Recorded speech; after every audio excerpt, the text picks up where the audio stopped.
You're listening to the Longer Haul Youth Ministry Podcast with Jody Livingston, episode number 48. Here we go. Welcome to the Longer Haul Youth Ministry Podcast, helping you survive and thrive in youth ministry. And now your host, Jody Livingston. Well, hey, everybody. Welcome to the show today. If it's your first time checking out the podcast, welcome. You picked a great one. I feel like I say that every time. And if it's not, but you're coming on back to listen again, well, welcome. Thanks for coming on back. You can find me on the Twitter sphere at Jody Livingston, and of course over on the Facebook at The Longer Haul. All of the links posted in or mentioned in today's episode, whether it's a link given or a resource, you can find over on the show notes page at thelongerhaul.com/episode 048. And you're going to want to have a pen and paper handy, or at least be ready to head over and check out those show notes, because today is slam-packed with goodies and plenty of resources that are recommended and mentioned. And so all of those are over there for you. Man, I'm excited about today. Greg Stier on today. Long time ministry of Dare2Share Ministries, helping equip youth pastors and students to share their faith. And they've got some really amazing things coming out. We get to that in the interview.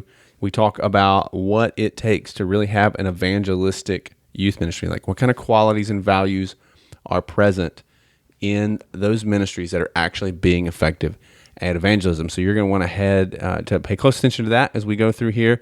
Also, a ton of movie references. Just so fun. It was a great interview. I enjoyed it so much. One of the things I really appreciate about Greg is his passion for what he does. It's just an unwavering passion.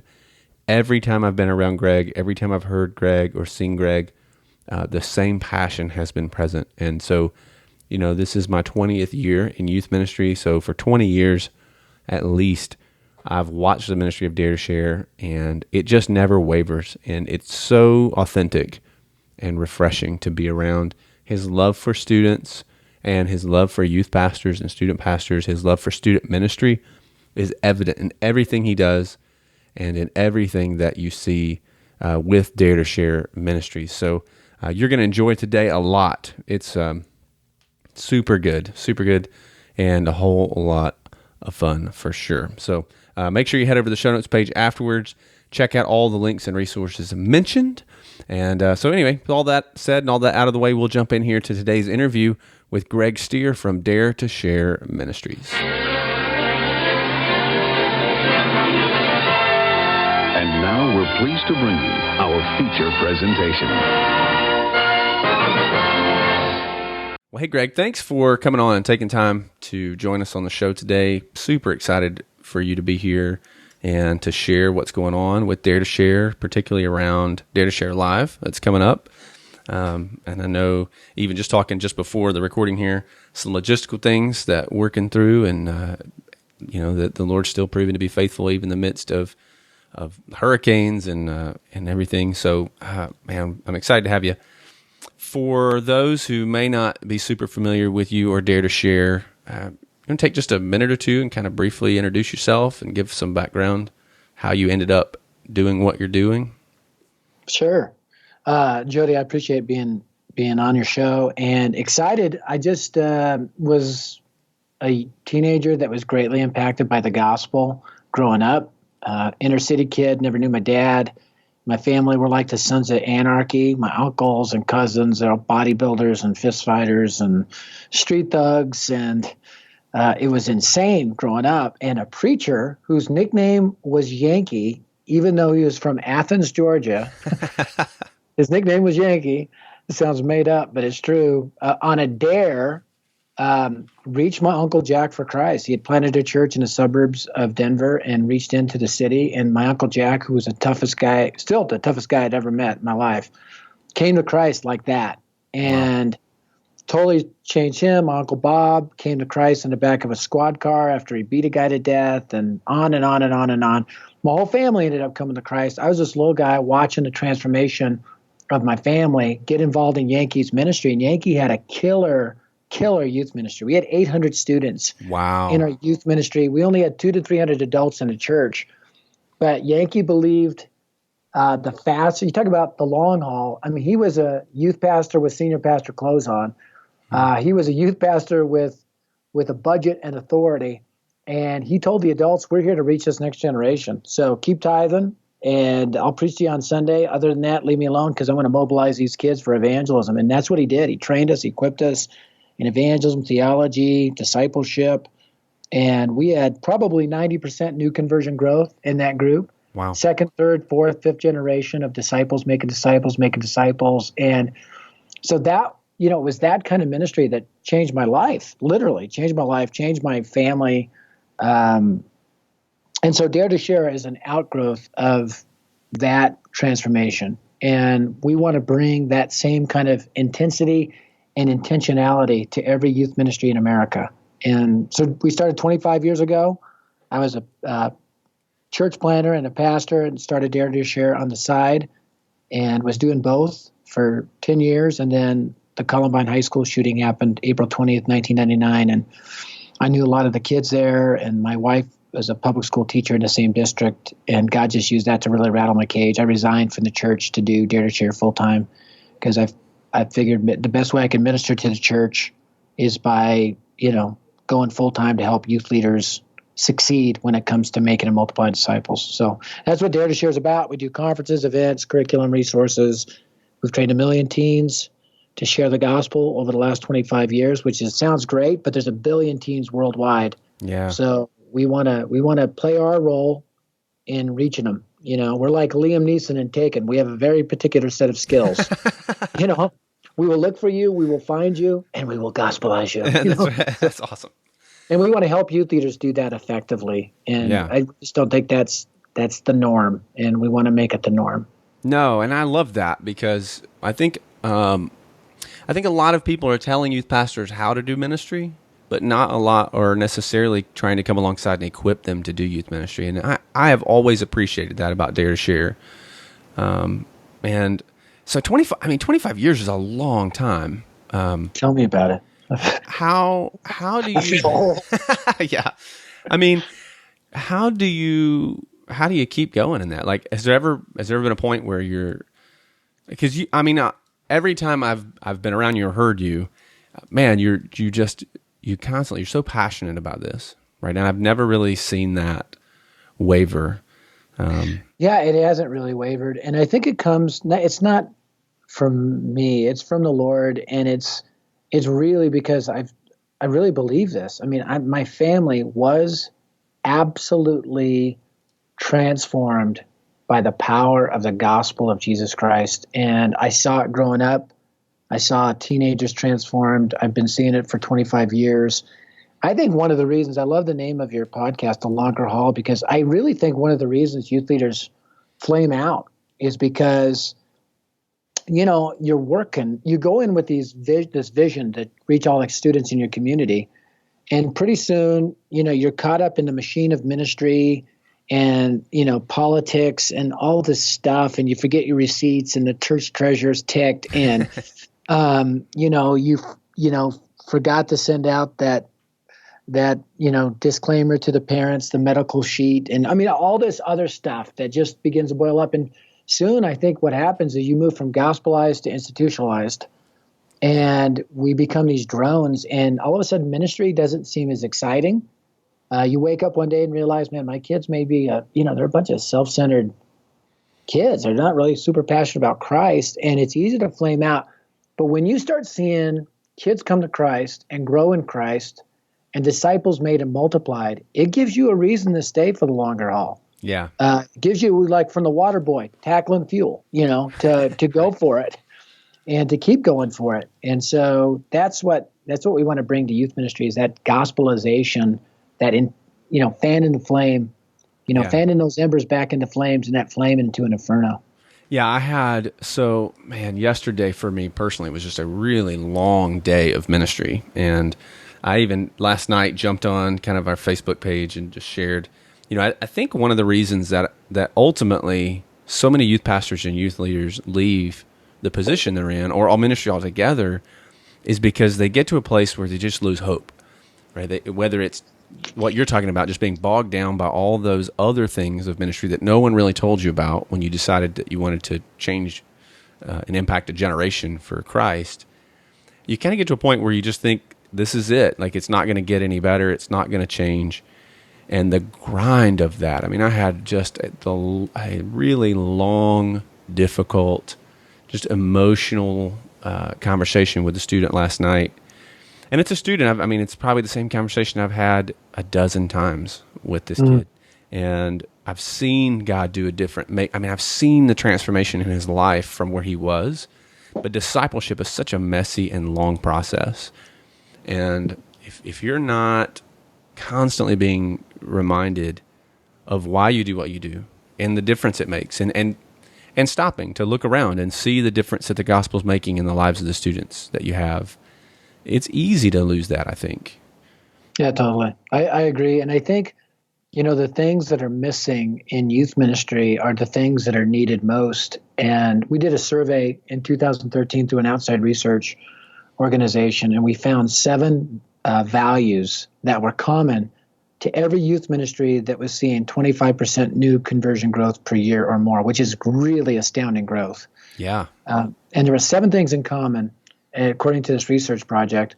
I cross-checked them with 1,000 pastors and youth pastors in 10 different cities, from urban to suburban to rural, just to make sure. We've never gotten more double thumbs up on anything. They were just like, yes, this is what we need. Cross-checked it with the book of Acts to make sure, because I don't want to stake my life on a research project or interviewing pastors. Right. It's all over the book of Acts. And I'm like, how do we miss this? So what I tell guys is we've received this youth ministry box from our youth ministry forefathers, and there's a lot of good stuff in the box. I'm not a, hey, take the box, burn the box kind of guy. There's self-image talks in the box. There's, pizza in the box. There's dodgeball in the box. There's good things in the box. But there's some things that are missing. And when I went over discovered these 7 values, we didn't develop them, we discovered them. I was like, no wonder we get so many youth leaders flaming out, and so many, because they're not embracing this radical paradigm that's 2,000 years old. It feels new, but it's really ancient. And the first one is intercessory prayer. The youth ministries that were rocking it the most were praying the most. Yeah. And, we spend more time in announcements than intercessory prayer, and wonder why we're not experiencing revival in youth group. The next one was relational evangelism. So the average youth leader, their view of evangelism oftentimes is, hey, bring your friends out to youth group, and you can watch me throw the touchdown pass, as opposed to, I'm going to be the coach, not the quarterback. I'm going to coach you to have those conversations throughout the week. And we went through these 7 values, and it really became clear that we need these back in the youth ministry box. We need to make room for these values. And if we do, we're gonna see momentum. We're gonna have more tackle and fuel. We're gonna stay in for the longer haul. Yeah, no, that's great. And so you've mentioned this idea of gospel advancing youth ministry. When you say gospel advancing, there's a lot of things that come to my mind when I think of like advancing the gospel, or a student ministry would advance the gospel. But what are you specifically meaning when you talk about a youth ministry, like gospel advancing youth ministry? So, there's this idea of gospel centered, which just sounds to me like a bunch of people in a big circle watching Matt Chandler videos, right. Which is great. I love Matt Chandler, but I'm saying it's not, put them on your iPhone and advance it. So the idea is advancing the gospel into the lives of your Christian teenagers and through the lives of your Christian teenagers, to make it mission driven. Jesus, we don't have to develop a mission statement for our youth ministries. Jesus did it. Go and make disciples of all nations. So we know why we're here. Our motive, as Dan Spader says, is the Great Commandment. Our mission is the Great Commission. And we need to build everything around that mission. And when we do that, and we incorporate these 7 values into our youth ministry, we're going to see forward progress. So I think what's wrong with youth ministry is we tend to be about a meeting more than a mission. And in ministry in general, and in 21st century Western ministry, church ministry as well, it's all about the meeting. Let's have a meeting. Let's have several meetings. Let's do a big meeting and several meetings leading up to the big meeting. And then we'll do the big meeting, and then we'll have another meeting to talk about how the big meeting went. So in future meetings, we have better meetings. That's Right. kind of what we do, as opposed to what Jesus did. Is he was all about the mission, and he had meetings along the way. I'm not anti-meeting, but those meetings supported the mission. And I think we've lost that. I think we've become about the program. Youth leaders, now I think have this pressure to juggle flaming poodles and get the latest, shiniest curriculum that's going to keep their kids engaged, and let's get that best worship set we can do. And I'm not saying that's not part of our jobs. I'm just saying that's not the main part of our jobs. Our main part is intercessory prayer, coaching and equipping our students to make and multiply disciples, starting with relational evangelism, and really pouring into our leaders to lead the way. And those are the first three values of that gospel advancing thing. So I think it's a mindset that more than a model. There was a book, Chap Clark. I don't know if you remember the old book, 4 Views of Youth Ministry. Yeah, I have it on my shelf. So he rewrote it, 21st century ministry with 5 views, and he had all these PhDs, and then he invited me, the former roofer, to write a chapter. And I was like, are you sure? Because it feels like Dumb and Dumber showing up at the teachers, the professors club here. And he said, yeah. And because he said, I've talked to enough youth leaders that use this model. I go, well, Chap, it's not a model. It's a mindset. And he goes, well, we're going to call it a model in the book. I go, well, it'll work with any model. It's a mindset. You just got to spackle the cracks of your model with these ingredients, and it's gonna work. And I talked to him a year ago, and he's like, Greg, I'll tell you something. What's interesting to me, the most popular view with our seminary students is gospel advancing. And I go, the reason is it's so super biblical. I mean, it really is. It's not ours. Right. And it's scalable.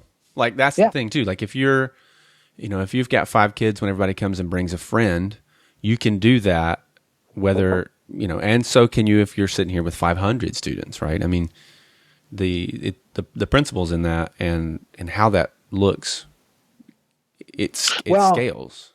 Here's what I like about it too, Jody, is it's a great equalizer. So let's do that. So there's a youth group of 20, youth group of 200, right? Right. Let's say the youth group of 200 has 10 students who came to Christ from students reaching students, which is pretty good, 5% new conversion growth. Let's say the youth group of 20 has 10 students that came to Christ from students reaching students. So you got 100% new conversion growth. Right. And all of a sudden, you look at those things, and actually the smaller youth group is more healthy evangelistically in that scenario. Yeah. And I think it's a equalizer for big and smaller groups, instead of everybody judging by how many kids. I could juggle flaming poodles and get a crowd.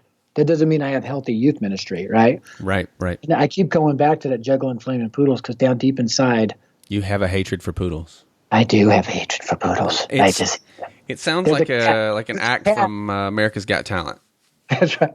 They're the cat of the dog world. So, sorry. That's awesome.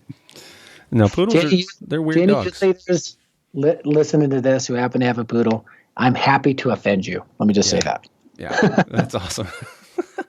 But I think, what we've seen too is when you have students who start leading other students to Christ, man, that's exciting. Like that, you don't have to say much from the platform at that point to get your students motivated. No, kids are jacked, man. I mean, that's the thing, man. That's what I was raised with.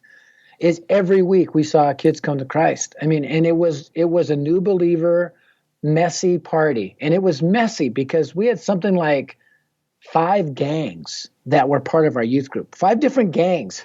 Wow. That were part of the youth ministry. And we had stuff going on. You talk about, trouble in the parking lot. And we had but it was the momentum of the messy ministry was so exciting. And I wrote a book years ago called Firing Jesus. And it's what if Jesus was the youth leader at your church? Would he make the cut? And so it's kind of one of those, fictional fable books. Sure. And it's all written from the perspective of the emergency elders meeting that's called. And you never hear Jesus actually say anything, which I always feel awkward when people are putting words in Jesus' mouth. Right? So you never hear him say anything, but they're always talking about him. And it's about, really the radical nature of the way Jesus would do youth ministry in today's 21st century culture. And we're called to be like Jesus, Yeah. He was always escaping ministry opportunities to pray. Right. So yeah. Why isn't prayer a big part of our job description? That we actually spend time during our day in significant chunks praying for our students, praying for our city, praying for our youth group, praying, for revival. I mean, things like that, which when you look at the Bible, it's like a no-brainer. Like, okay, yeah, why are we not doing that? Right. Oh. Well, I've said here, we run to the whiteboard and not to the prayer closet when you want to get a strategy, I've said on here before, one of the scary things about youth ministry, particularly in today's culture, but it's not exclusive, like it's probably been like this for a long time, is that you can do youth ministry without Jesus for a pretty good amount of time. Yeah. Before anybody really starts to question or notice. And you couple that with the fact that just in general, no one really asks probably anybody on pastoral staffs, but particularly, in the context of youth ministry, nobody asks how your personal walk is. Nobody asks how your personal prayer time is. There's just a lot of assumptions made. So unless you're being really intentional to build in that accountability, or you're blessed with some staff who are above you who are intentional to ask, man, you'll just go through the motions and fake it, hoping you'll make it, and then wonder why nothing ever really happens. And you can get numbers without Jesus. You just won't see the transformation. And it's scary. Well, I tell you, so that's, people kind of think of Dare to Share, I think, as, we train teenagers to share their faith, and that's kind of what we do. And we do that. I mean, we love training. That's what Dare to Share Live coming up this Saturday. Our goal is to train 50,000 students in 69 locations, how to share the gospel, unleash them to do it, give them a challenge to go back and reach their friends. They're all going to have a Dare to Share Live app where they can upload gospel conversation starting videos to their friends on their feed, and then go out and collect canned food and share Christ too. So we do that. It's a big part of what we do. But it's not just training teenagers to share the gospel. We're training youth to chuck seeds of the gospel. We're training youth leaders how to build greenhouses so that those seeds multiply. And so that's kind of, I think the last 3 or 4 years, that's what really has, I think, transformed about Dare to Share, is we really are seeing the importance of having youth leaders build these gospel advancing ministries. Yeah, and I love that so much, because I had a friend who used to say, your ministry is getting the results that it is designed for. So if you look around and you see the results of your ministry, you're getting the results that you're aiming for. And so if you don't like what you have, then something's probably broken. And for a long time, I used to have that above my door in my office, just as a reminder of me that it's not the church's fault, it's not my pastor's fault, it's not the parents' fault, it's not the students' fault. Like, if we're not reaching, it's because we're not aiming at that. And Dr. Alvin Reed has been on the show, and a friend of yours, he'll say often, like, one of the biggest reasons that your students aren't sharing their faith is because you're not. Yeah. And if they don't see you sharing your faith, then they're not going to either. And he's the master of that. He's always got somebody with him. He always has a student with him. If he's traveling, he's got somebody riding with him. If he's out at a restaurant and somebody's with him, he's sharing. He consistently is sharing his faith with waitresses and Uber drivers and whoever he can. But he has people with him. And it's not for the show of things. You're not doing it just for the show of things. Discipleship. But you need to get caught doing it, and sometimes, like, as a parent, I have to be really intentional. My kids are getting older. My oldest is in high school, and my youngest is 8. And, so 4 kids in there. Sometimes I intentionally let them catch me in the Word in the mornings, because I want them to, like, they hear me talk about it. They see me teaching and preaching, but I want them to see me doing that as well. And that's not. Sometimes what I do is I'll take a picture of the person I'm sharing the gospel with. I'll say, I want to keep this as a reminder, pray for you, and have other people pray for you too. And then I'll post it on Instagram and say, like last week, it was pray for Ivan. He was a guy in a wheelchair. He got in a car wreck right away as a motorcycle, going 170 miles an hour, and was messed up. But went through the gospel with him. But I put that out there, and I don't put the majority of it out there. But once in a while, just as a reminder to those that are the followers, quote unquote, hey, this is what we got to do, people. Yeah. And Dare to Share is not just on my business card. I mean, this is what I want to live out. And every week in chapel, which we'll have chapel today, we spend 5-10 minutes just kind of what we call kind of open mic, taking 5 for the cause, where people share with everybody shares who they're praying for, caring for, and sharing with. Yeah, that's awesome. Good, bad, or ugly. Yeah, I love that. I love that because sometimes you may not have students with you, and sometimes you can't. But being able to kind of show and be seen, and that's not arrogance, that's not pride. That, like you said, that's just a part of discipling. Like, I'm not parading that around as like, oh, look at me.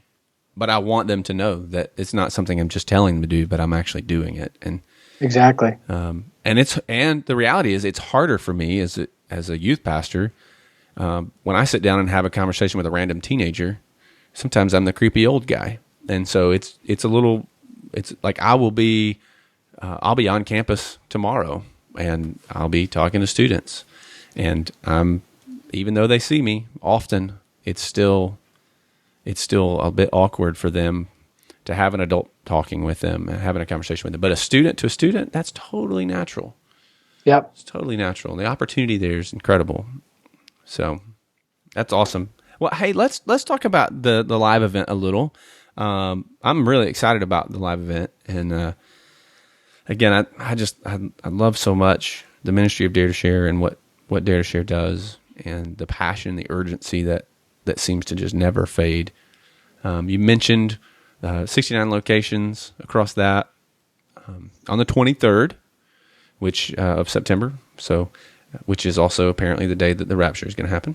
Yes. So at 5:31 p.m. Mountain Standard Time, right after the event. So make sure you know. So make the most of the event. Let's go out swinging. Go out swinging, baby. So did you know that when you picked the date that was going to be the rapture date? Somebody asked me, did you pick it because of the apocalypse? I'm like, what? Oh, I love it. If it gets you out to the event, yes, that's exactly why we picked it. If not, no, not at all. We picked it because it's the Saturday before See You at the Pole. Yeah, I love it. That's so good. Well, you want to just give, I know you kind of gave a brief, just a couple things, but just a little more specifics about what it is, how can folks find it and get plugged in? And so I'll just give you real quick the website. It's dare2sharelive.org. It's the number 2, dare2sharelive.org. And for years, we've been doing conferences. I've done 185 conferences over the course of 25 years. Never missed one. Love them. But people, for years have said, why don't you simulcast your event? I go, because nobody wants to watch a bunch of kids in a big room having a party that they're not at. Who wants to do that? Nobody wants to do that. So we decided to build not an event that will simulcast, but a simulcast event. So it's designed for the host sites. And awesome. So we shot our conferences. We said, okay, let's burn the ships. Let's say goodbye. We'll have a, weenie roast and burn the ships.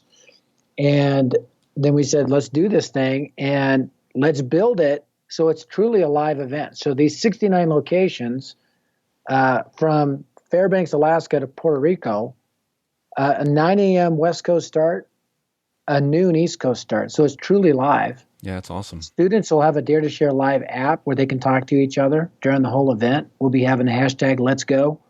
And so we want them to be able to talk to each other through the app. Also, there'll be gospel conversation starting videos that are really cool videos they can upload to their friends in their feed. So they'll create social media gospel conversations, but also can send it to individual friends. And then from the Denver site, we'll have 10th Avenue North propaganda, skit guys, Zane Black, myself. And, in every site, there'll be a live pre-trained MC and a live worship band. So again, every site has got its own live thing going on. And it'll go back and forth from the live stream to the live room. And so we call it kind of a 3-screen experience. The streaming screen, right? Yeah. The stage is another kind of screen, what's happening in that room. And then the app where students can have their own conversations during this whole time. They all go out and collect canned food for local rescue missions.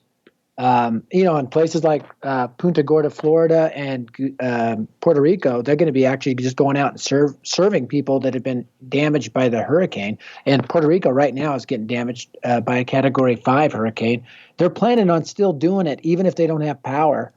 They said, we'll meet in the parking lot, and we'll just do it ourselves. But we're going to do this thing. And then All Share Stories Back. We'll come back for a national prayer and praise party. And we'll have a national prayer service and a call to revival.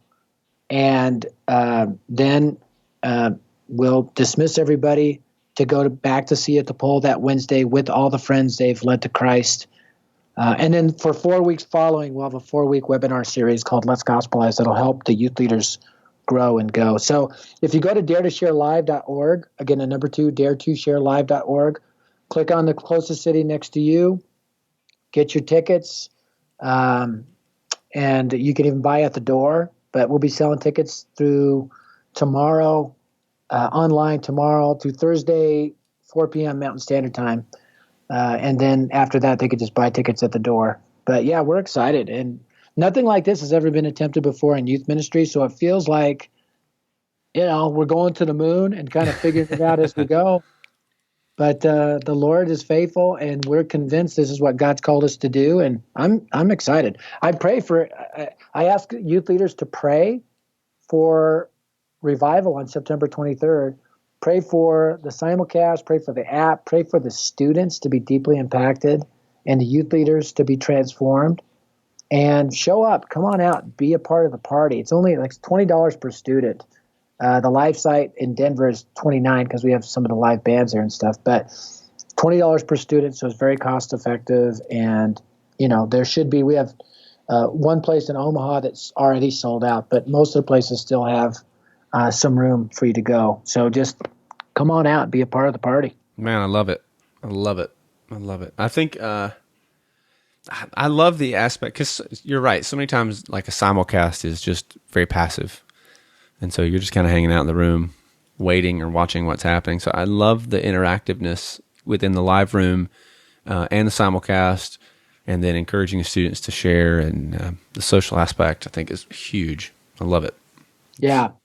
So, just be praying. I mean, we have felt spiritual warfare like never before, which to me is a great sign. Yeah. And that God wants to do something significant. Plus, it could be the rapture. So again, go out swinging. Right. Leave on a high note. That's so funny. That's so good. I love it. The Lord has a sense of humor, man. I hope so. It's so. I can't imagine heaven there not being a lot of laughter. Oh yeah. So. Well, and so beyond the live event as well, tons of resources on just Dare2Share's website, right? Yeah. We also do a full week training called Lead the Cause in the summer. We do one it's like our Navy SEALs boot camp for youth leaders and students, DC, Denver, Chicago, Austin, Texas, and California. Yeah, I love it. And then we have tons of resources on Dare2Share.org. We also have a resource I would recommend, because you asked me to have one I'd recommend. Yeah. I wrote a book called Gospelize Your Youth Ministry, and it's based on those 7 values.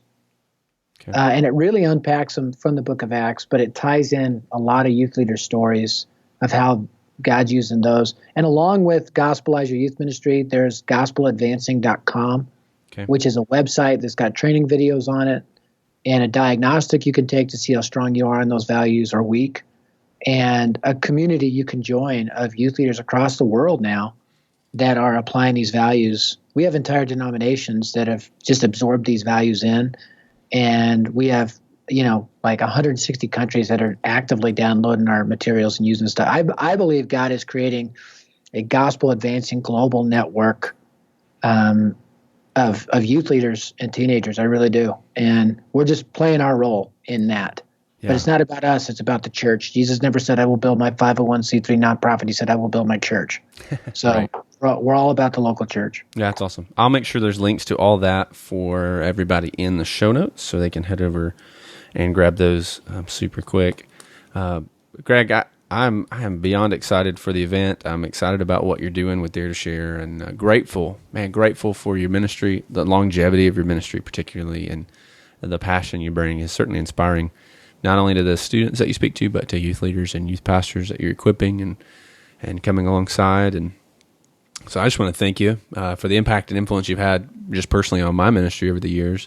And man, I'm excited to see what the Lord has in store in the future if we're still here after the rapture on the 23rd. That's right. If we're still here, we got a whole other podcast. That's right.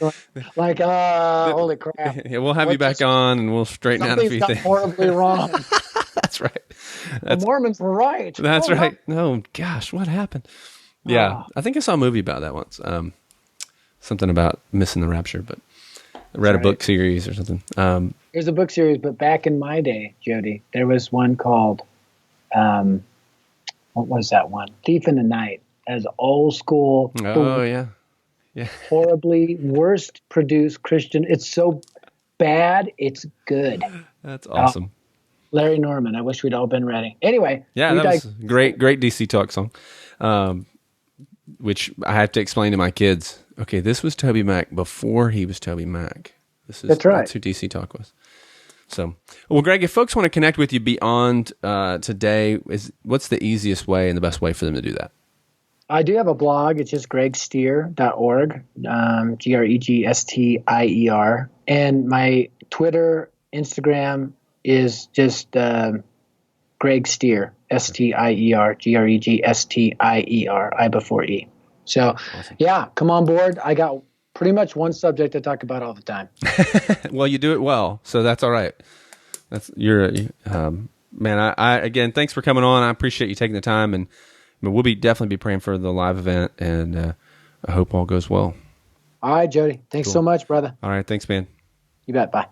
Well, there you have it. Great interview with Greg. Again, I mentioned it off the top end of the show, but you can hear the passion and just his genuine love for the Lord and for teens, just in what he says and and how he shares it. I love it. Be praying for the live event. Check it out and see how you can be a part of it if you are catching this in time. Otherwise, make sure you head over to Dare2Share.org, and that again is Dare2, the number 2, share.org, and check out all the resources there that are available for you. It's some really, really good stuff, and lots to look at, take in there, as well as all of the other links and resources that we mentioned. Those, again, you can find at the show notes page over at thelongerhaul.com/048. It's thelongerhaul.com/048. If you're enjoying the show, the podcast, man, I would ask you to do a couple things. One, head over to subscribe to the show. So whether that's through your podcast player that you have there, or in iTunes or Google Play or wherever you're listening to the show, make sure you subscribe to it so you get the new episodes as they come out and you don't miss any of those. Also, if you find it helpful, I would appreciate you heading over and leaving just an honest review of the show over on iTunes. It just helps a bunch, encouraging me, and helps other youth pastors and youth workers find the show. And then check out the Longer Haul as a whole. Lots of resources there for you, and more stuff coming out here in the next few months.